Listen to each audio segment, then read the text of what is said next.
সংগ্রামে আমরাই চিরদিন মুক্তির আলো হয়ে জ্বলবো। আশাহত এ জাতির আশার প্রাসাদ হয়ে সাম্য ন্যায়ের কথা বলবো। সত্যের সংগ্রামে আমরাই চিরদিন মুক্তির আলো হয়ে জ্বলবো। আশাহত এ জাতির আশার প্রাসাদ হয়ে সাম্য ন্যায়ের কথা বলবো। পুণ্যভূমি এই স্বাধীন সোনার দেশ সম্প্রীতির এক উপমা। গড়ব নতুন করে জঞ্জাল দূর করে ব্যর্থ বিফল হতে দেব না।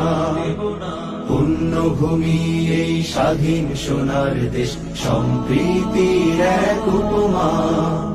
গড়ব নতুন করে জঞ্জাল দূর করে ব্যর্থ বিফল হতে দেব না। সত্যের সংগ্রামে আমরাই চিরদিন মুক্তির আলো হয়ে জ্বলবো। আশাহত এ জাতির আশার প্রাসাদ হয়ে সাম্য ন্যায়ের কথা বলবো। সত্যের সংগ্রামে আমরাই চিরদিন মুক্তির আলো হয়ে